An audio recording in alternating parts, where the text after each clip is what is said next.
गुरुदेव और माँ गायत्री के चरणों में कोटि कोटि नमन। आप सभी को प्रणाम। गायत्री साधक के लिए आवश्यक होते हैं ये गुण।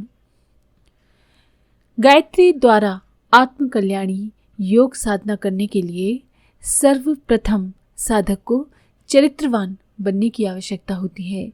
अपने अंदर जो दोष हैं उनको आत्मनिरीक्षण के द्वारा पता लगा करके परित्याग करना चाहिए। मन बार बार उनकी ओर फिरे तो प्रायश्चित के दंड विधानों द्वारा तथा वैसे अवसर न आने देने की व्यवस्था करके उस पर अंकुश लगाना चाहिए। मन सीधे वश में नहीं आता, वो जन्म जन्मांतरों से संचित कुसंस्कारों को भी आसानी से नहीं छोड़ता।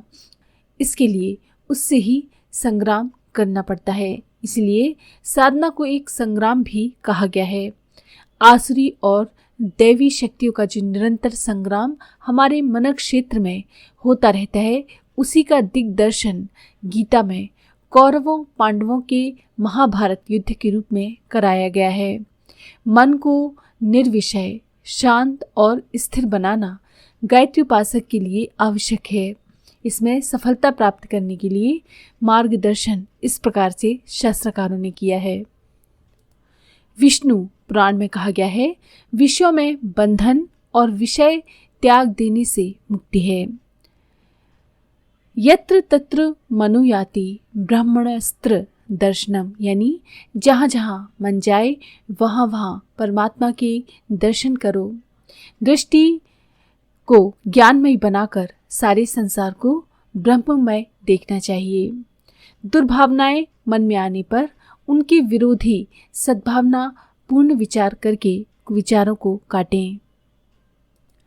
मैत्री, करुणा, मुदिता, इन 4 प्रकार के सुखी दुखी पुण्यात्मा पापियों के बारे में चिंतन करने से चित्त प्रसन्न रहता है।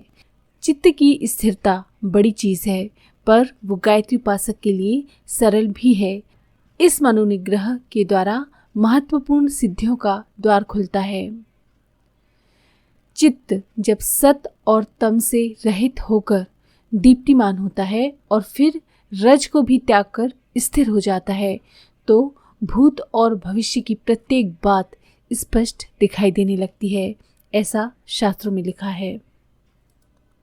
चित्त की चंचलता और कुमार्गामिता पर जैसे जैसे अंकुश लगता है, वैसे ही वैसे दुष्कर्मों से घृणा होती जाती है, बुराइयां घटती जाती हैं, पाप छूटते जाते हैं और संयम सदाचार का जीवन बनता जाता है।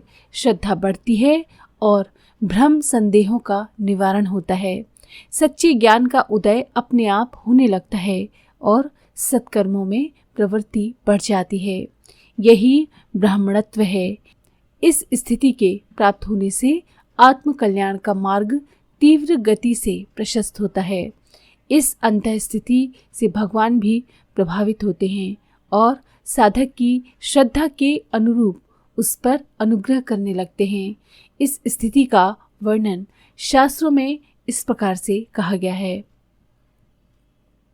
गीता में कहा गया है, श्रद्धावान इंद्रियों को जीतने में तत्पर व्यक्ति सच्चे ज्ञान को प्राप्त करता है और ज्ञान को प्राप्त करते ही तुरंत परम शांति प्राप्त कर लेता है।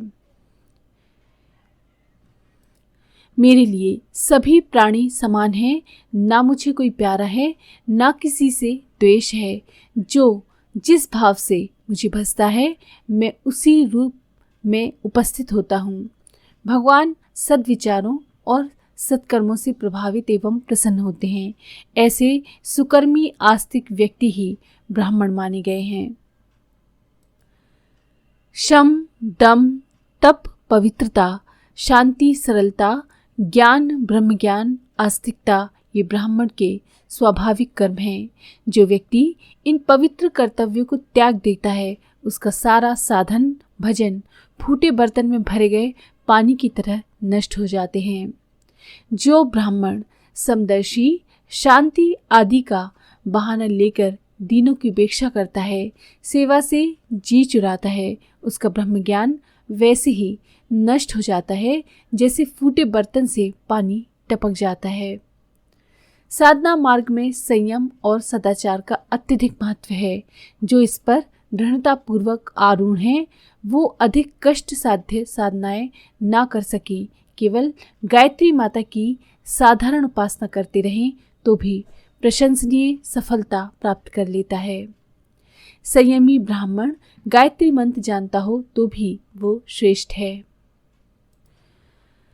मन सरल हो, स्वच्छ हो, कुविचार जिसमें किसी के प्रति ना आए, ऐसा सरल ब्राह्मण या सरल इंसान सिर्फ गायत्री मंत्र का जप भी करता रहे तो भी वो श्रेष्ठ होता है, उत्तम होता है। आज के लिए इतना ही।